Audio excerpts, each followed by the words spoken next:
съм Вени и днес няма да ви говоря за футбол, няма да ви говоря и за храна, макар че Foodpanda си имат ново мобилно приложение, което може да си изтеглите и да си поръчате. Ами днес специално за феновете на Marvel съм подготвила една игра, мобилна разбира се, файтинг игра. Това е Marvel Contest of Champions. Какво да ви кажа за играта? Графиката и както винаги е невероятна. Този път ми направи впечатление, че тя се приближава ужасно много до PC игрите. Може да изтеглите. Лошото на тази игра обаче е, че тя работи само с интернет. Сюжетът е доста дълбок, много готин. Сега, преди да преминем към мобилната игра на Вени, аз разбира се държа да ви разкажа за една от най-интересните файтинг игри, които има за PS3 и това е Ultimate Marvel срещу Capcom 3.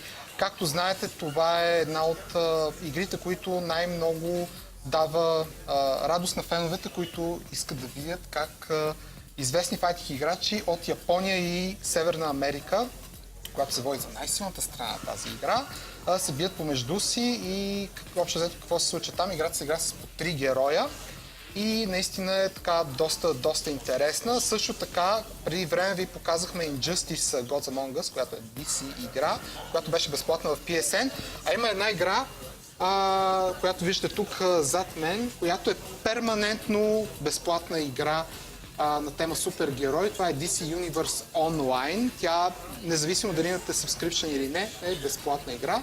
Аз ви обещавам, че в някои следващи издания на Next TV ще ви покажем Ultimate Marvel срещу Capcom 3. А сега, Вени? Сега, Слави, имам един въпрос към теб. Marvel или DC? Ами, аз лично харесвам много героите от двете страни.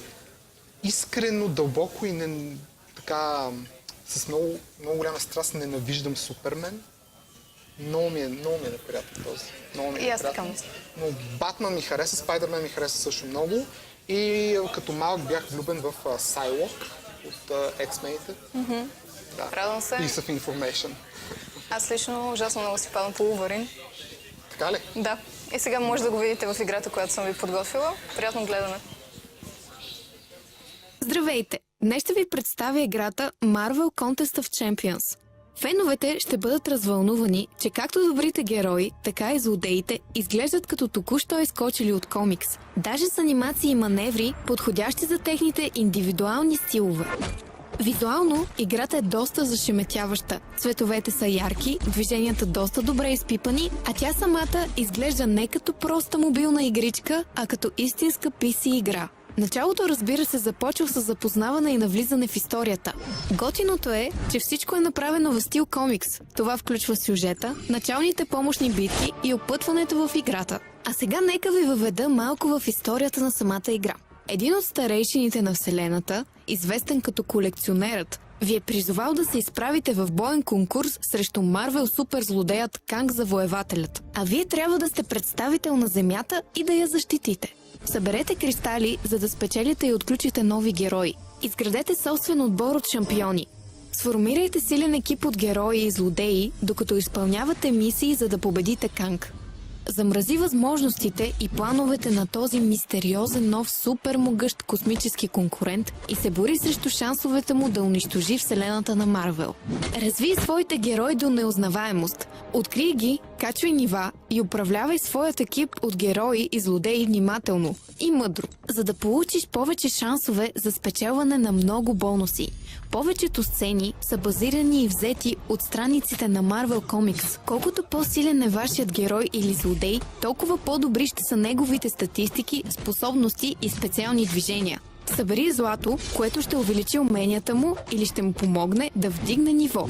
Ето и малко за квестовете. Преправи си път през един вълнуващ сюжет в стил Марвел, изучавайки динамичната квест карта. Картата притежава галактически облик, а вие пътувате между галактическото пространство, за да се изправите срещу различните пионки на злодеят. Играта определено съдържа в себе си добра идея и история. Преди всяка битка можете да се запознаете с различните характеристики, както на вас, така и на опонентът ви, и да сравните дали той е на вашето ниво. Битките, които ще водите, се намират на емблематични за Марвел места, което е в голям плюс за Марвел феновете, искащи да си припомнят този уникален свят. Това беше от мен, а сега вижте и трейлърът на играта. Чао и до нови срещи!